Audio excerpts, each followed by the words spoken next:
Welcome to LOA Today. I'm Walt Thiessen. With me today is abundance teacher and money coach, Jody Lynn Creighton. This is your daily dose of happy. We are so happy you decided to join us today. Jody Lynn, I was just thinking, I was never really one who was into children's television because most of the stuff that became very popular came along after I had grown up. So it was never really a thing for me. But I have some awareness. I think it was either Sesame Street or the Muppets. I can't remember which one. They had a few certain themes that would happen on a regular basis. And one of them was, what's the word of the day? Well, the word of the day today is potential. And the reason, there are a couple of reasons why I say that. First, it ties into our guest, who I'll get to in just a moment. But secondly, it also ties into a lot of things going on in my life right now. I was sharing a few of them with you before we got started. Things going on with my business. There's the new project that you helped me with, where I have my crew of Filipinos I'm going to be bringing on to do with this positivity project. There's a great deal of potential in that. I made an appearance on David Strickle's show. David has his own podcast, The Stream of David, and I made an appearance on his show yesterday. And cool. Had the last half hour, I got to do an interview with the stream, a live interview, which was a lot. I always enjoy it when I get to do that. And a lot of what we were talking about there was regarding, we didn't actually use the word potential, but we were talking about potential and how potentiality plays out. So that's why I think potential is the word of the day. I love it. Is potential something that's been part of your life lately? Because usually when we bring up a topic, there's like tie-ins everywhere. Yeah. Oh my gosh. Yes. This moment is pregnant with potential and I feel it. Yeah. My life is pregnant with potential. There's so many things that are like here and I see them and more coming. So I agree. It's like the word of the week or the month or my lifetime. So maybe I understated it a little bit. It's not just the word of the day. It's the word of the week, perhaps of the month. Yeah, absolutely. Okay. Mm-hmm. That's fair. I like that. So let's learn more about it because we have an expert about potential joining us on the program today. Her name is Kendra Bloom. And Kendra, first of all, welcome to the program. And tell us a little bit about, well, first of all, where you're from and a little bit about your background, but tell us also about where potential comes into your life, because I know it plays a fairly important role. Yeah, thanks. Well, I live in Santa Fe, New Mexico, but I'm from California, and I come to coaching from sort of neurobiology. I was a somatic therapist for a decade and then moved into executive coaching and got just really interested in the gap between people's potential and then like what was happening in their day-to-day. And so my practice is really focused on closing that gap using mostly science and spirit to do that. And I think in my life, like I am an Aries, I'm a go-getter, I'm just like always moving forward. And so I think potential is really exciting for me because it's that spark and it's that thing you can like feel underneath the surface that's growing. And for me, it's almost like the most exciting part of a project is that moment where you like feel the aliveness come online. Is that something that has kind of arrived over time that you've gotten to that point, or is that something that has been true in your thought process pretty much since the beginning? I think even as a kid, like I used to set up cities and like be the mayor of the city. I think I always saw the potential to do better. I was in politics for a long time. And so for me, potential is that like higher power, higher order invitation into the next thing, right? Like it's sort of like what brings us forward. So I think that's always been kind of part of my personality, but understanding the science behind it and actually like why are so many of us not living out our fullest potential? Even those of us who are extremely successful, like, you know, the top executives in the country might be hyper performing at work, but really underperforming at home. And why is that, right? So that learning, being able to understand sort of why that is and what can we do about it, I think has taken it to another level for me. There's also the other side of potential, which is that potential often gets, how do I want to say it? I don't want to say it negatively, but potential often makes us feel like we're missing the boat. In other words, I'm not achieving my full potential. And by taking that viewpoint, by taking that tack, so to speak, we end up setting ourselves up for downward spirals often crash and burn type downward spirals. Yes. And I think one of the biggest reframes that are helpful to me is just that there is always potential in whatever part of it we are. So like even in the moment of realizing that I may not be living fully in my potential has so much potential, because now we get to like actually dig into what's possible, whereas before that might have been in the dark.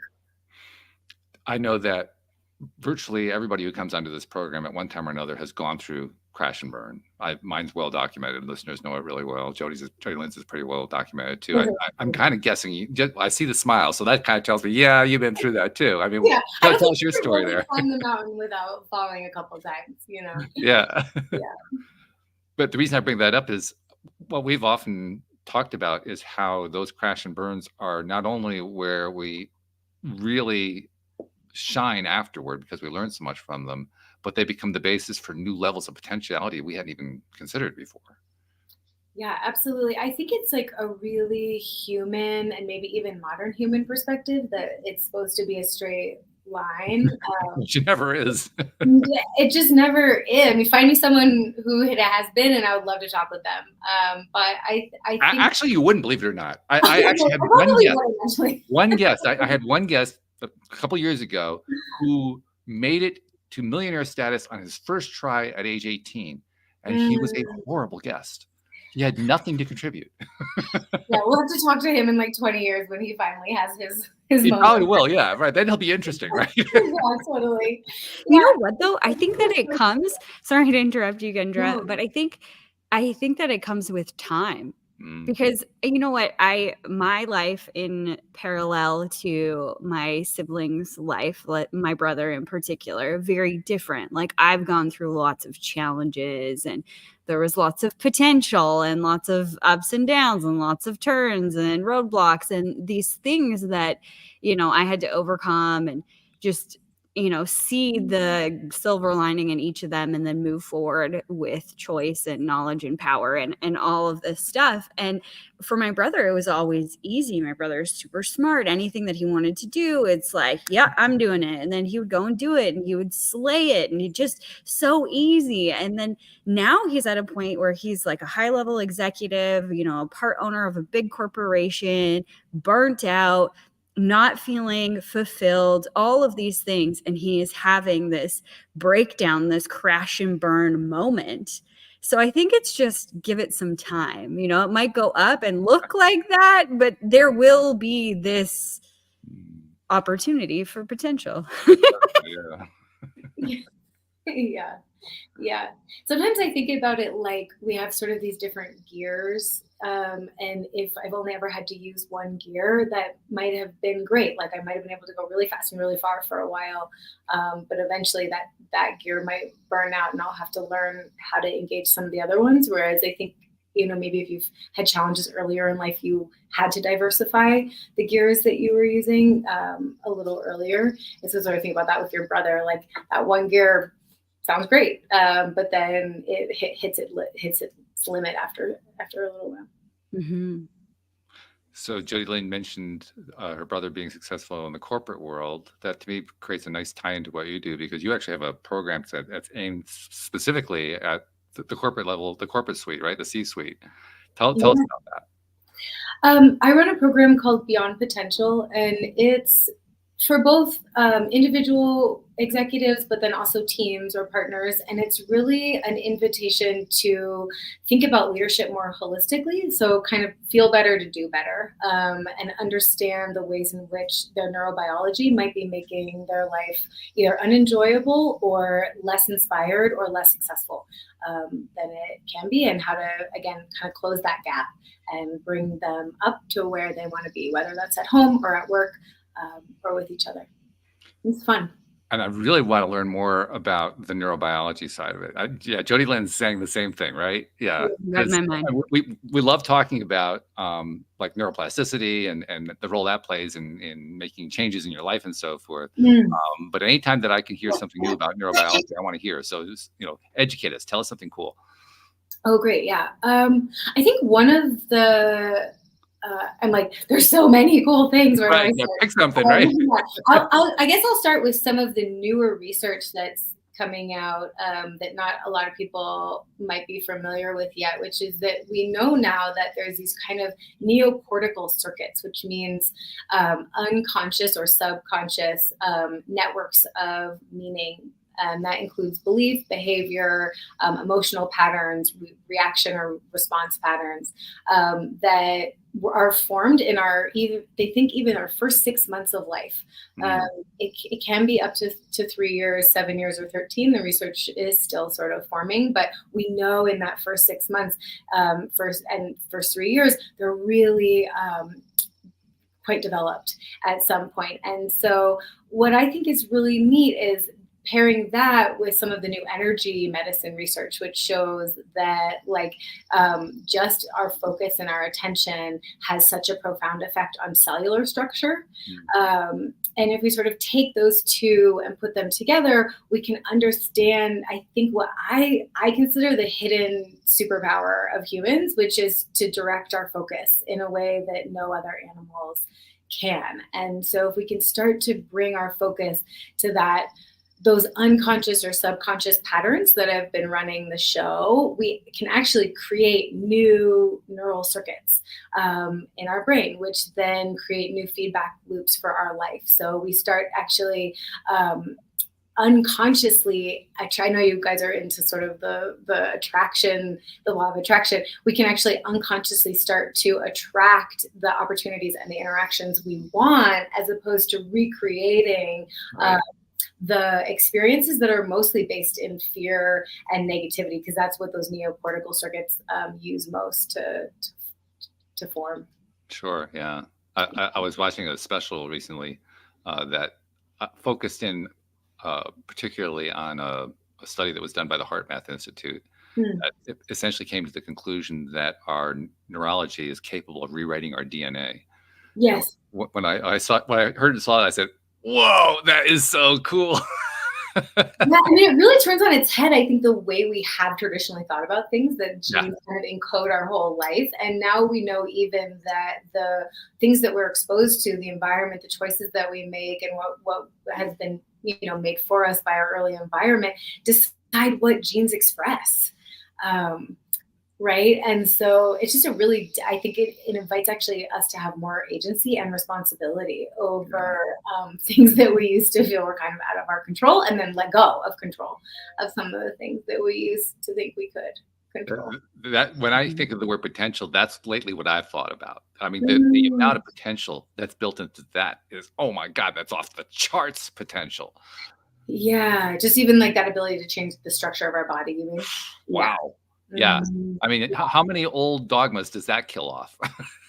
Right. And also, I think it's sort of like the cyclical nature of wisdom, right? In the sense that we went pretty far from some of the ancient schools of thought, which have been suggesting this is true for a really long time, or intuitive schools of thought that have been saying this for a really long time. And now to say, okay, cool, at least we have science behind us to really make a case for why this should still be a modern dogma.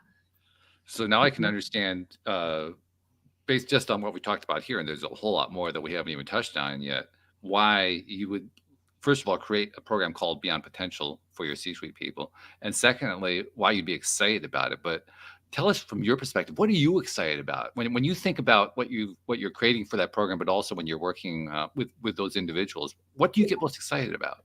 Oh, that's a great question. I think there's two layers. On an individual level, I just feel so excited about watching people transform. I think that's what brought me to the work. It's what keeps me in the work. And that spark, that aliveness that comes when people start to change or start to experience themselves in their lives in new ways. So I think that's the baseline of it. I think working with executives in particular has been really interesting and exciting because they are so high functioning. They've achieved so much success, right? I work with some of the biggest CEOs in the country, and they still get caught in the same kinds of traps and stuck places that all the rest of us do. And I think it's really humbling to understand that we're all just humans. And if we don't know how to speak the language of our nervous system, there's just a huge block in our lives, because it does control almost 98% of our daily behavior, perceptions, and choices, right? So this is like trying to run a ship with 2% of your crew. It's kind of a hard task, no matter how brilliant or strong you are. And so it's just amazing to watch them be able to change their lives, but then also influence their companies, which nowadays kind of has the biggest impact on how our country's running.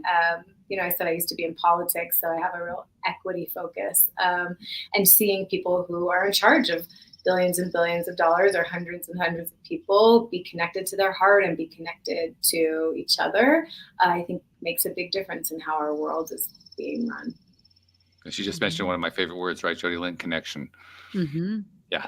Yeah, we talk about that one a lot too. You do. Yeah. I mean, it's sort of at the root of it all in a way, whether it's connections between parts of our neurology that's never been connected, or each other, or concepts, or our own history. I'd say that's a buzzword for me as well. I think it's becoming one. Another one that's becoming one in a big way. I've been seeing this a lot. I've been watching a lot of documentaries on, Netflix, Gaia, all that kind of stuff that delve deeply into these kinds of topics. I'm amazed. I'm really blown away by how many people who are scientists in all of the different scientific fields are all using the same wording to describe how they're dealing with the new information that's coming to them, the new things that are coming along their way. And one of the words that crops up consistently from everything from geology to biology to astrophysics to medical science to you fill in the blank, one of the biggest words that keeps cropping up is consciousness. Mm-hmm. I'm wondering, is consciousness cropping up in what you're doing? Yeah, I mean, it's interesting. I sort of came to this work in part through psychedelics, and have taught psychedelics for a while. And I think part of the reason psychedelics are so hot in our culture right now is because we're starting to sort of become conscious of consciousness. And there was a big period of time where as humans, we kind of forgot about it, at least subtle consciousness or nonverbal consciousness. We've become so cognitive. And so I think that wisdom of the body, or the wisdom of the nervous system, or of nature, or of spirit, it's it was sort of a lost consciousness. And my sense is that people are really hungry to recover that, and fill this void that we've been filling with shopping or alcohol or working or sex or whatever it is we've been filling it with. So I think there will be a big resurgence in our ability to be conscious, if we want to be healthy and survive. Yeah, I think it's already happening. Just from what I see. Mm-hmm. Mm-hmm. I mean, the reason I say that is because, when I think of consciousness, I always tie it into the scientific understandings about things like quantum mechanics and how submolecular energy works and all that kind of thing. And for me, that's all examples of consciousness. Now, I'm not saying that all of science has adopted that viewpoint, but because they can't explain anything the way they used to explain it, all their old models are falling apart. I think that's why they're going to consciousness, because they don't have a better explanation at this point. In fact, there was a really cool, really cool documentary I saw on CERN, the institute over in Switzerland that is exploring subatomic particles and quantum theories and so forth through their collider, their super collider, and I believe it was the Higgs boson particle. They were trying to identify that, and they actually created it instantaneously. By instantaneously, I mean for a split second, and then it disappeared. They did that for the first time about 4 or 5 years ago, something like that. And I remember at the end of that particular special, they talked about how there are some 400 or 500 physicists, world-class physicists from around the world who at various times have contributed to the work at CERN, and they had all come up with their own theories about what was going to happen when they first discovered that particle, what the result was going to be, what data was going to come out of it, and so forth. And the most fascinating thing is that when it finally happened, they were all wrong. Every single theory was completely wrong. That's awesome. What did happen? I don't know that I could give you a concise answer that would actually make sense. I'm not sure I totally understand it myself. I know they don't understand it, so it's kind of hard to answer the question. But the point that they were making is literally the special I was looking at. They are now, as a group, they are now looking at nuclear physics as an expression of art. Yes. I mean, that Wow. science looking at things as art. Like, wow. Yeah, it's wonderful. I mean, it's like it really invites us to change the Mm, duality, right, or the polarity that we've made between things that are objective and subjective. yeah. Hmm. Yeah, there's a lot of talk about how there's a sort of an awakening going on around the world and has been going on for some time. I have to agree. I think it actually is, and that's an example of it. It's Yeah, really it's kind of cool to yeah. watch. What a wonderful point of contact for that. Yeah, Yeah. absolutely. Mm. So, okay, so you have this Beyond Potential program that you're doing with the C-suite. Is that like your main focus, or do you have other things that you do as well? I do a bunch of psychedelic integration education. So developing curriculum for different psychedelic programs. One I'm really excited about is out of Seattle. It's called Set.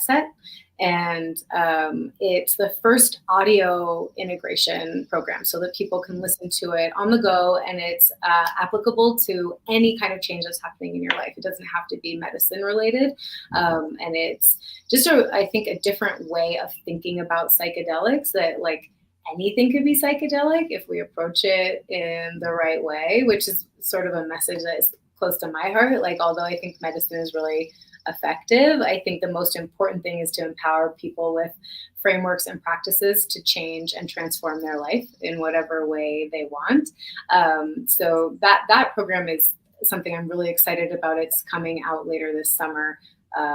But that's been a wonderful project. And I work with different people to create retreats and those kinds of things. And I think something I'm really excited about, you had sort of asked what I'm excited about. And I think moments of change are exciting to me. I recently worked with a group of 8 executives from all over the country who came to Santa Fe, and just to watch them over just 48 hours, the transformation that was possible just lit me up and is exciting. And I think for me, really hopeful, because I think a lot of people can feel really stuck because they don't have access to ideas of what to do or how to change. So So, like, that give us an example. Tell a story out of school there. Like, give us an idea of what happened.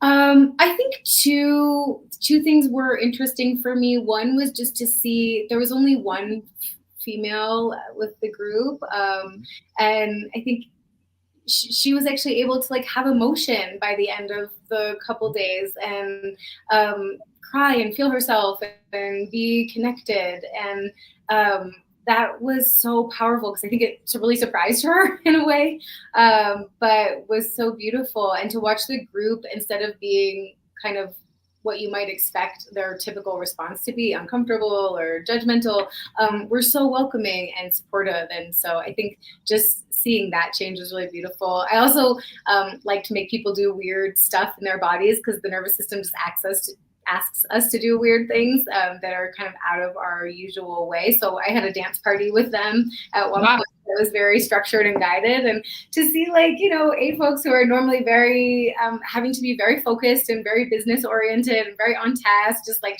shaking it to some EDM around a room was joyful. And I think I could just see their faces by the end of it. Like, there was more life in their eyes, there was more color in their face, there was more access to themselves. I think we can get so caught in the mundane of just like our to-do list and what's next and the go, that to stop and be able to really feel yourself for a moment is unique. And I think makes the whole world better, even just if it didn't go any further than that. So. It's also kind of reassuring. I mean, if you've got these C-level executives getting in touch with themselves, that alone shakes up a lot of paradigms, because there are a lot of expectations and stereotypes about what they're like, right? And Exactly. you just shook all that up. Exactly. And I think that's been the biggest learning for me in a way of transition. Because when I first started working 14 years ago in my private practice, I was working with the most traumatized people, people who had come with a lot of acute trauma. And this is a world away from that, but it's really no different. It's just people trying to come back to themselves and process whatever stands between them and, really being in touch with themselves. So I think it's been sort of a lovely experience to see that everyone just wants to feel alive and peaceful and connected, at the end of the day, and can feel frustrated or scared if they don't know how to access that. Mm-hmm. I've been doing this show for almost 12 years. It'll be 12 years in September, and had a number of really wonderful co-hosts over the year, including Jody Lynn. One of them was a gentleman named Dan Mangena, who is very successful. He has business coaching other people how to be millionaires, how to become millionaires, and so forth. And he circulates in high-level circles. He was invited to Richard Branson's private island and has been through that experience. And apparently Richard Branson is kind of pissed at him because my friend Dan keeps beating him at chess, and Richard is not liking that at all. But some of the stories that come out of Dan's, the last time I had Dan on the show was about 1.25 years ago, and he was telling some of the stories about what it was like to meet with all these people who they were all congregating at the island there to share ideas about what they can do from their perspective, from their position, because they've all been very successful people, what they can do to help make the world a better place. And to hear how all of their humanity comes out when they're just dealing with stuff like simple things like playing chess. All the old paradigms go out the window when you hear stories like that. And it reminds you that, like you were saying earlier, we're all human. We all have the same human characteristics. And it really doesn't serve any of us to put the successful people up on a platform, on a pedestal. In fact, we actually kind of misread the whole thing. Totally. And actually, I think that chess example is so awesome. There's this concept that I think about a lot with my executives, which is success identification, right? That we become identified with our success. And it doesn't just apply to executives. Like, I think a lot of people are performance identified, or feel that they get value from how good their performance is, whatever they're performing at. Sometimes it's people pleasing, sometimes it's running a company. But what I love about that moment is you could just so see Richard Branson, how he got where he got, right? Like, he's not trying to lose ever. Right. And in order to be so dedicated and so motivated something, we sort of have to have a survival link with it. Like, our nervous system has to believe on some level that it's essential for our survival to achieve this. And so it's just so, like you said, it's so human to see in that moment. It's like, of course, right? The last thing. In fact, if I remember correct, I think Dan, correct me if I'm wrong, Dan, if you're tuning in, but I think what Dan told me was he was pretty sure that Richard had reached out to try to find somebody who was a grandmaster in the chess world to come teach him so he could beat Dan in the chess game. Right. And that sort of like illogical nature of things, in a way, to me, is always the window in to start looking at, like, okay, what are my patterns here, right? Like, if we start to go, that's interesting, like, why do I care about winning chess so much, right? Right. And maybe it's just a passion, and maybe, we're pathologizing him, and it's actually just an interest. But it feels a little bit intense to be just that to me. Yeah. So it's like, those for me are always those little yellow flags of saying, like, that's interesting. What do I know if I dig a little deeper there? And that's where we sort of get to those neocortical circuits, right? Like, somewhere in me is wired this idea that, like, I can't lose, or else, I die. Yeah. In that context, do you ever, working with these high-level executives, do you ever get to this space where they're like, I see why I do that, but if I change, then I'm going to lose my magic, my magical superpower? And then what then? Yes, thank you for asking that, Julie Lynn. I think that is kind of like a central question for everybody I work with, but especially the executives, because maybe in their mind there's so much more riding on it, like they have hundreds of millions of dollars, or employees, or whatever it is, or their whole success, like, this is how they got to be successful. Yes and I think there's a couple different ways that I think about it. The first is really to look at, okay, great. So that got you here. It's never going anywhere. You can always go back to that special sauce and to doing things in the way that you have done it. That's not going anywhere. Those grooves are deep enough in your brain that, like, you'll always be able to return to that island. But then to start asking, like, okay, well, what are the limitations of that success? And what does success mean now that you've gotten here? And I think that question is usually what really opens the door to a willingness to change. And something thing I love about working with the nervous system is you actually get to feel something. It's not just concepts. So actually getting to feel like, okay, if I imagine my life where my value isn't reliant on getting everything 100% perfect and doing it all myself and being in control of everything, what does that feel like? Oh, I can breathe. I can slow down. I can feel connected to my partner.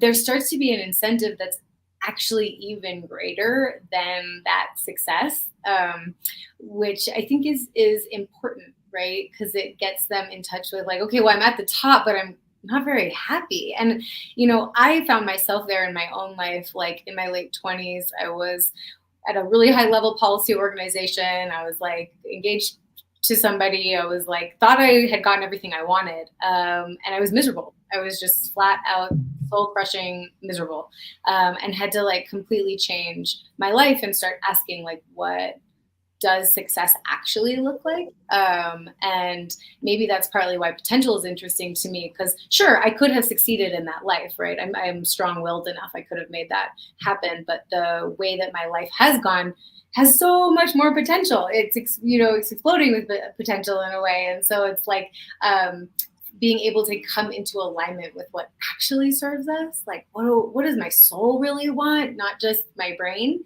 I think gets us sometimes willing to go in more uncomfortable directions. Does that answer your question? Yeah, absolutely. I'm just reminiscing on a conversation that I had with my brother actually this weekend, kind of about that, because we're very similar.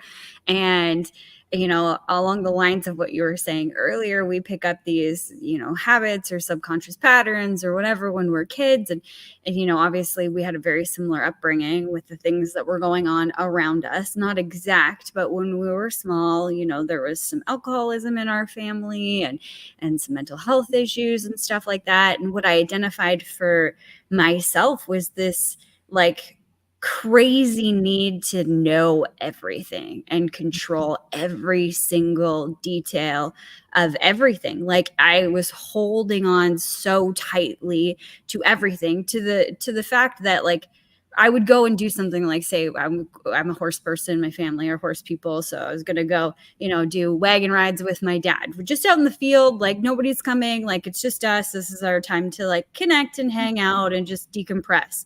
And like I would arrive and find out that he's not at the barn. The horses are gone.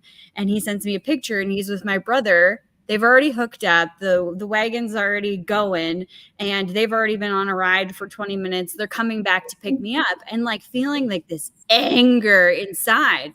And I'm like, this is completely freaking irrational. Like this is great for me. I don't have to do any of the work of hooking up the horses. Like I literally just have to get into the wagon and go, but I'm so mad.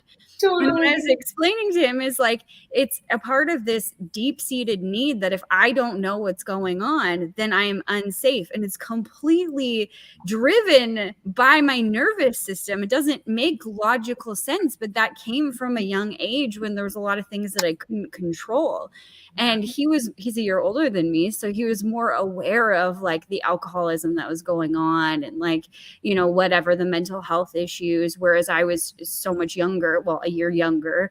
But I just didn't get it because we were still really young.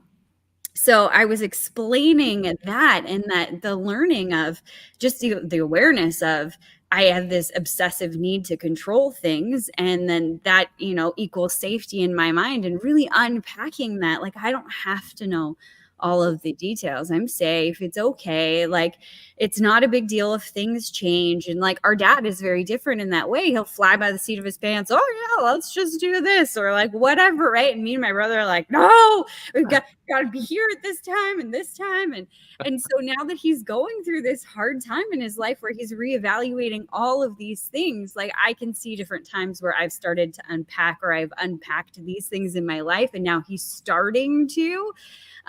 But what he had said is like one of his greatest gifts is that he's able to take on all of these things and do them like proficiently, successfully, and whatever. And I said, yes, I feel like I was the same way. They would call me like the beast. Like I had beast mode, and I was very masculine and driven and like and like you can't stop me once I start. My brother's the same way. Like if I want it, I'm going to get it. But I was running myself into a place of adrenal fatigue, and I was miserable, and there was all of these things that were going on. This isn't the life that I wanted. And I remember at that time, and I've told this story before on about the show, like I segregated that side of me to the side and like, bad dog, bad Jody Lynn, you can't do that. That's not good. You're going to die. Yeah. You're going to end up in an insane asylum. Like, like all of these things are going to happen if you do these things. And over the last year, it's been the realization that like the way that I operated in that extreme was not good for my health. And it wasn't just that one piece of being able to hold on to a bunch of things or activate a bunch of things or do a bunch of things all at once. It was that I would pile on more and more and more because I had no boundaries. I didn't know how to say no. I was people pleasing. I was bad at time management. There's all these things that played into this one construct. So it's like, I can still do this superpower, have this superpower, but I don't have to do it like I used to. I know, like it's not bad. I can pull out the things that I'm good at. I can control or handle a lot of things all at once. That's good. It's amazing. I don't mind doing that. That's one of my superpowers. And I also know that I have to have a boundary in place of like, I can't say yes to everything and everyone at the same time. I have to, give myself space and that time. And it was just something that I was talking about. So I thought, I love your opinion on it. And I love what you said, because I think it comes up more often than we think of, like, if I change, I'm going to lose my superpower, whatever that was. Right. And actually, one of the things that I think can be really helpful is to remember that our superpower developed because it's what we had access to. So our vice is often just a distorted version of our virtue, right? Or our gift. Because if we weren't able to have the energy or the ability to do those things, we wouldn't have gone that direction, right? Your system would have chosen something different. And so for me, it's like not about throwing the baby out with the bathwater or saying like, I totally resonate with this, like, that's bad and don't do it this way. It's like, yeah, well, it feels really crappy and got awful results, but it's really because it's not in integrity with how that part would in its essence want to be expressed, right? It's been mediated through these experiences of like fear or trauma or just the default mode network that is, I liken it to a rock rolling down a hill where it just gains more and more and more momentum the longer the brain is used to doing things a certain way. And in a way, like you said, it's not logical, right, to get upset about dad and brother changing the plan, but actually, as far as the nervous system is concerned, it's 100% logical. It may not be rational in the sense that we can't rationalize why I feel that way, right? But it's logical if we say, well, unpredictability as a kid would have been dangerous for you, right? Like with an alcoholic parent, unpredictability is terrifying because I don't know what's on the other side of that. And the nervous system always receives things in its simplest building blocks, right? So just the whiff of something, it's going to react. There's like this really amazing story from a researcher, Lorimer Moseley, and he's a neuroscience researcher in Australia, and he got bit by a snake out in the outback and got like really, really ill, had to be taken to the hospital. But when he was rehabbing and years later was out walking again, he scraped his leg on a stick and his body went into basically the same reaction that it had when he got bit by a snake. Like he wasn't able to breathe. He, I think he got feverish, all these things, all these actual physiological symptoms. And in the research, they know it's like the body is going to redo whatever it did that helped it survive the first time, right? So being in control or being a go-get-em or making stuff happen for yourself, like was how you survived that chaos or that unpredictability. It's completely logical to think that your nervous system's going to want to replicate that now. Sometimes it might be helpful, sometimes it might not. I think that's greatly helpful. It makes total sense. I love how you said that the unpredictability of that situation was dangerous. My nervous system is just trying to keep me alive. That's its job. So of course, any whiff of that. And I think it's beautiful. This is where the potential exists in knowing that. Exactly. That's where my potential triggers are going to be. That's where I can look and needle into those things like, okay, is it really, if the unknown is coming at me, and that's, usually where this triggers is if something is unknown. Like leaning into faith has been one of the hardest things in my life, and being led by like my intuition, by feeling good or anything, because that's all in the unknown of like what's going to happen next, which is completely opposite of where my nervous system like wants me to be. Like that is completely unsafe, or was unsafe for so long in my life. And I've started to repattern those things over the last decade.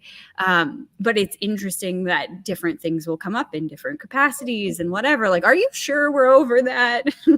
Well, and we're never really over it because those circuits never actually disappear. They just get like less myelinated, which means like less likely to be activated within the system. You can kind of imagine like water being poured down a snowy mountain. It's like that groove will get deeper where you keep pouring the water, but it's like frozen in time. So it's never totally going away, that remnant of the other one. And I think, there's just so much to say, but the potential, I think, of that moment where you realize like, oh, there's something about this that isn't efficient, the way that I'm overusing this one strategy. Like from a nervous system perspective, when we're in survival mode, we're using so much more of our energy, right? That adrenal fatigue that you mentioned, it's like we're burning really hot. And we also are not engaging most of our brain or most of our systems, like our endocrine system, our reproductive system, our digestive system. They all actually turn off when we're in survival mode. And so it's like you're trying to, build a house while fighting against the ocean. And so I imagine it of like, if I can stop fighting the ocean and just kind of like let myself be actually who I am, then I engage actually my whole brain, which includes my, cognitive functioning, my creative, my inspiration, but also I have the universe at my back instead of working against it, right? When I'm like trying to muscle through and do things only my way, as opposed to like feeling safe and being able to like be more receptive. But it's such a good for you for even just becoming aware and working through it. I think that's way more than most of us on the planet have going for us right now. Thank you. Maybe that's another one of them. Just work through everything. Yeah. And how do I not work when I'm working, actually, right? Like, it's like the way we do one thing is the way we kind of do everything neurologically. It's just like the light that we shine out is the light we shine on everything. And so it's like, even, that's one of the things I find myself saying a lot in session is like, what if this wasn't a problem? Like, what if we didn't have to work so hard and we could trust that like wherever you are, whatever is happening is actually great and perfect and totally on track. It's funny exactly what's talking supposed to about happen. this. Really funny that you're talking about this, especially when Jody Lynn brought up the thing about how you needed to be in control. You had that control thing, right? And that when you didn't feel in control, it was a big deal. And that was true for me years ago. I actually had an experience today that reminded me that that was a thing that's no longer a thing, but it also reminded me how you still get tested by the universe. The universe still keeps throwing the stuff at you. And that's exactly what happened today. I have another business that it's a remnant of an older business that I've had for many years. I host some websites for various small businesses around the country. And one of the things that crops up occasionally is I'll get a call from a client who's having an email issue. That, the email isn't working again, one of those kinds of things. I had one of those today with a client. He calls me up and you could just tell from the tone of his voice, he was so frustrated, like that. Why does this keep happening? This is, it's like every time I'm having to call you far too often because I'm calling every 2 weeks and things like that. And in the back of my mind, I knew very likely that it had nothing to do with connection to my server. I knew there was something else going on. And what I guessed it was going to be is what it actually turned out to be. Not because I have any great psychic ability, but because that's what it often is. In this particular case, it was a case of software. It was Outlook, the email program. Outlook works great with other Microsoft products. It works great with Microsoft servers. It doesn't play nicely with anything else. So if you use Outlook and you want to use a third-party server like mine, that's where you get problems, because they don't really care to develop that side of it. They never improve that part. They don't care. As long as it works, that's good enough for them. They spend all their time making everything work nicely with their own stuff. Well, that creates frustrations for people like my client, because he thinks that the failure to connect is not the software. He thinks it's because the server itself is having an issue. So that's why he calls me up. So I've learned with him how to deal with it. I also have him install a second program. It's an open source program by Mozilla called Thunderbird. And so I asked him, okay, so is Thunderbird working? And he says, oh, I don't know. I never use Thunderbird. I said, oh, I know you don't use it, but let's use it as a check just to make sure. Is it the server or is it the software that's causing the problem? So he goes and looks, oh yeah, Thunderbird's working. So therefore, we know you're connecting to the server just fine. It's just that the Outlook software isn't doing the job, as it so often doesn't do with third-party software, with third-party servers and so forth. And a lot of it has to do with caching issues. I won't even get into what all that's about, but it's because of the way Outlook's programmers have chosen to make the thing interact with others. He didn't like the answer. He was really frustrated by that answer. There was nothing he could say. He knew I was right. He knew that was the ultimate solution, that it was not anything I could fix, that it was outside of my control. That's where I'm tying into what Jody Lynn was saying. And there was a time years ago with this same client, I would have taken the opposite tack, like, oh my God, I got to do something. I got to be in control of this thing so I can take care of this client.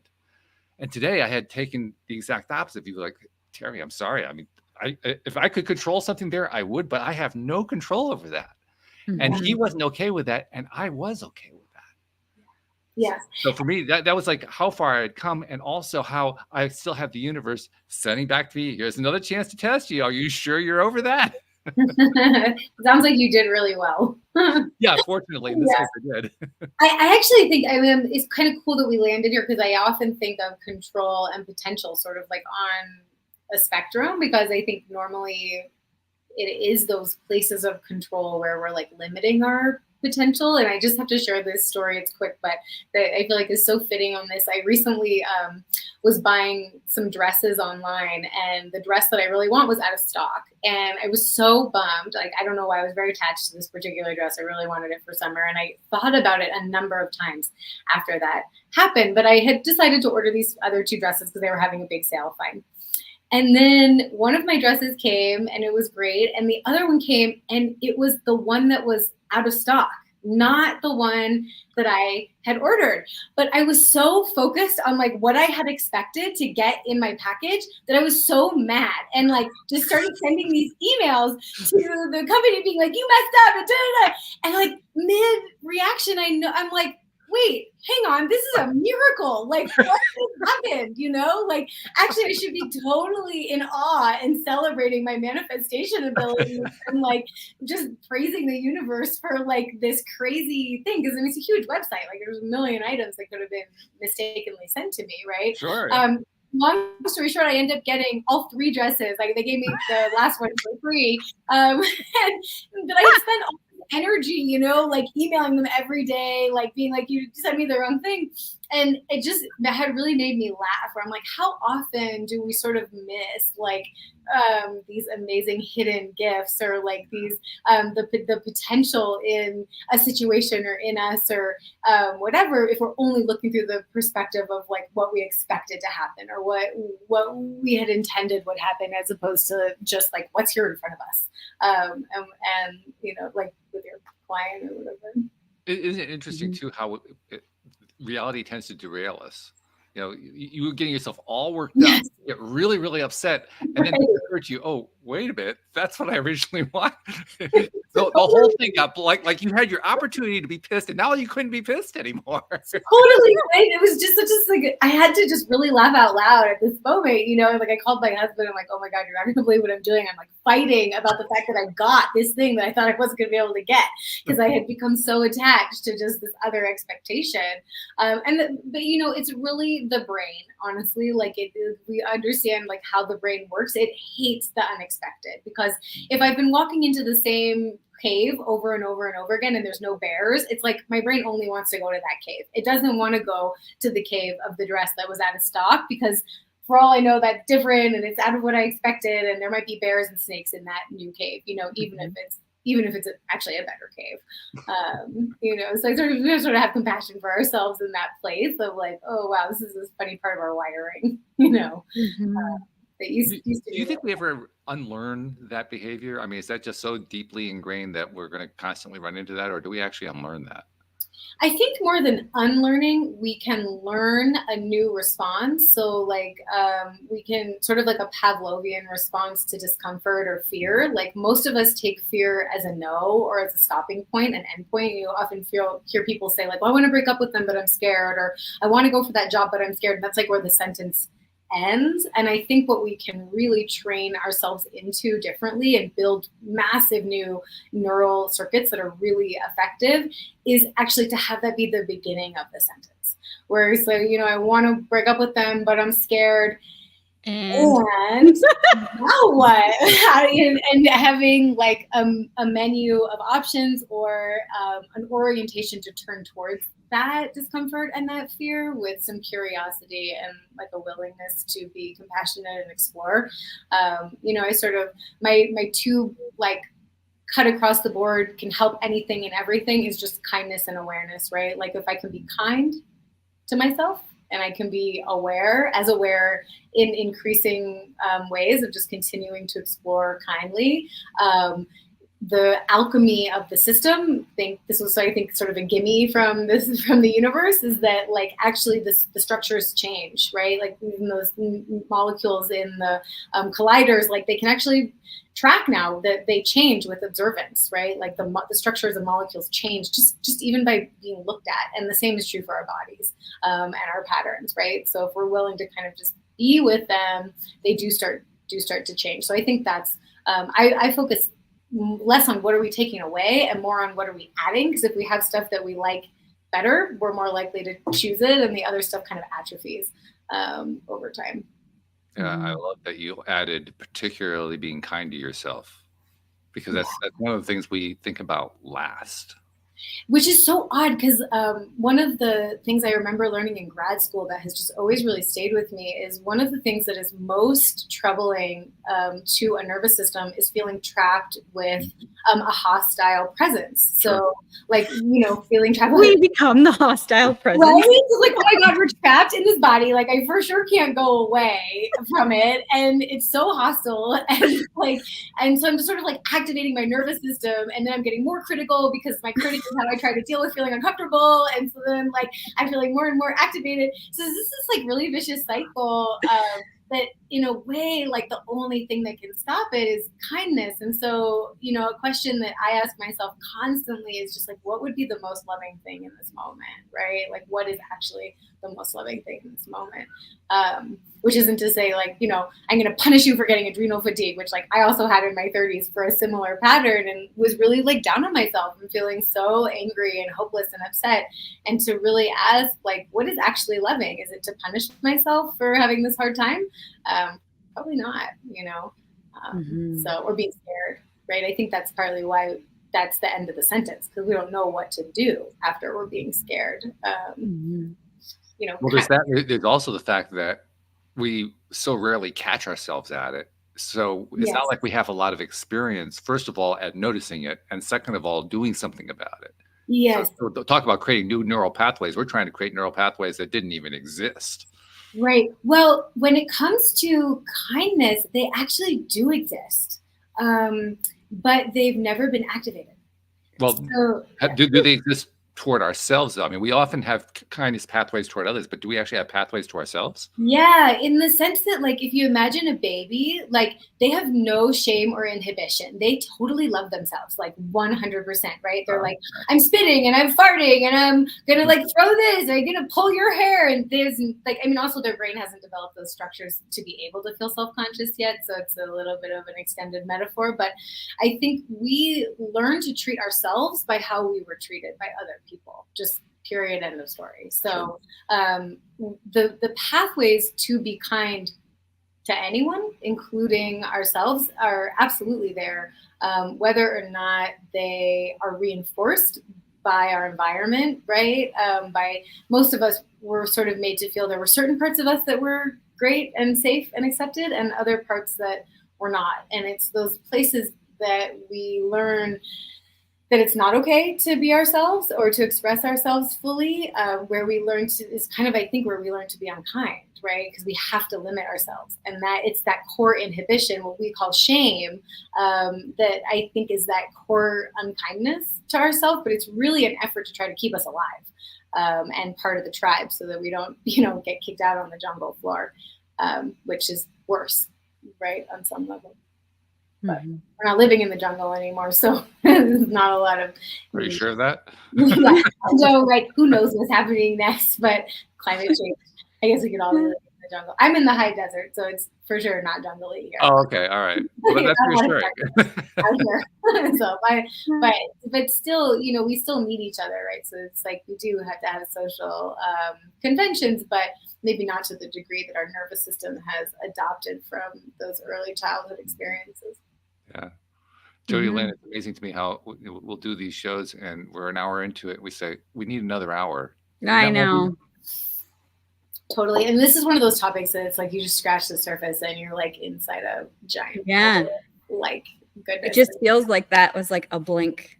Yeah. Actually, oh my God, it's been an hour. Oh yeah, great. Okay. Yeah. Oh, we have to go back to structure. Hold on a second. I know, we were in the vortex for that one. Yeah, that's not fair. Can we start this again? I know. Maybe we'll get to talk again.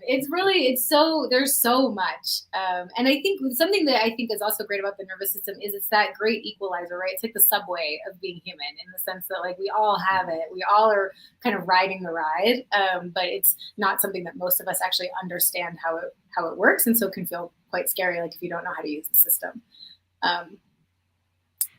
Very cool stuff. Let's do a couple things to wrap up because we want to make sure we get these done before we finish the show today. First, for someone who's interested in exploring more about the Beyond Potential program, how do they find out more about that? The best way to connect with me is my website. It's Kendra, Kendra -Bloom. .com. And I also have an Instagram account that I just started. I was like very resistant, but I felt the impulse to share some of these tidbits and just practical ways that people can start doing some of this work on their own. So that's called Beyond Potential. And you can get sort of weekly videos on just to understand your nervous system and how to work with it a little better. So I think those are the best ways to connect. But you can also just find me by Googling Kendra Bloom. Okay.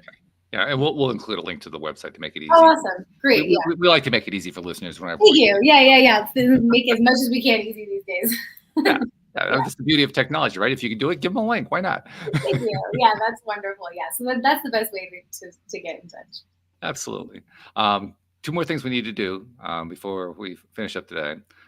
First one is something that I want to share with you that I've been doing now for a couple of years, and I'm really enjoying doing it because first of all, we get great reactions, and second of all, it's really needed. I only noticed a couple of years ago that it's needed, and even after 2 years of doing this, I still notice how needed it is. You're a perfect example of it because you've come onto this program, and I'm sure you do other programs. I'm sure you have various ways to reach out to share with people what you're doing and what you've learned and what they can benefit from it and so forth. A lot of people consume this content that you've been a part of putting out there that you've never met and you never will meet, never seen, never will see. And you never hear about, in many cases, you never hear about how it benefited them and how it helped them. Yeah. And that's what I noticed. I said, we really should be recognizing that more. So on behalf of those people you've never met, never seen, never will meet, never will see, thank you. Thank you for what you're doing because you're making a difference in this world. I love that. Well, and to all those people who I don't know and who I'm not going to meet, I love you and good luck. And I hope that if even a tiny piece of this landed somewhere significant for you, then I feel grateful to have been here. Beautiful. I love that. And then the final piece, this is one of the reasons I love having Jody Lynn here because she's so good at this. But I always like to ask my co-hosts to kind of tie the whole thing together, because the co-host always has a really interesting, unique perspective on how the conversation went. I mean, she participates in it, but she also kind of sits back and observes it. Yeah. And Jody Lynn is really, really good at this. I always set this up. I think I tried to put the pressure on to see if I can crack her. I have not been able to crack her yet. She always comes up with a great answer. Yeah. I figure if I find just the right answer, maybe the right angle, maybe I'll find some time where she says, I don't know what to say. I like that you're so committed to stumping her. Yeah, let's see if we can do it. But so far I haven't done it. So I have a feeling I haven't done it today either, because I can just tell from the look on her face I haven't. So, oh well. But Jody Lynn, tie it together. What are you thinking about today? Oh man. Walt. No pressure. No pressure. My nervous system. Oh man, I just thrive in situations such as this. Yes, you do. You really do. I really do. Oh man. I mean, we've been all over the map today within the last hour, and I really think about all of the profound things that we have talked about, and most of all, how this moment and every moment that comes next is really a boundless seed of potential. We have the ability, with intention and consciousness and understanding ourselves and kindness and compassion with ourselves, to change literally everything, even the cells within our own body and how they are expressed. And I loved, Kendra, how you put, this, our vice is a distorted version of our gifts, and that we have the opportunity to start expressing things differently, getting to know ourselves on this profound level. And this is the moment, I think, and I think you said it, where the universe unlocks all of this potential. So thank you so much for that reminder today. Yeah, what a great summary, Jody Lynn. Thank you. Thank you. Yeah, it's been just there it goes, out of the park. Yeah, great, she did it. Yeah, no, it's been so lovely to speak with both of you this hour. Thanks so much for having me. Thank you for coming. Yeah, thank you for bringing all this really interesting knowledge that you've acquired over the years too, because I mean, that was fun. That was just fun picking all that. Yeah, you got to come back, Kendra. Yeah, no, yeah, anytime. I would love to. Great too. Yeah, we can be really, really geeky about it on the next one. Oh, I love it. Yeah. All right. So thank you, Kendra Bloom, and thank you to our podcast listeners everywhere. We will see you all next time here on LOA Today. Goodbye, everybody. Bye.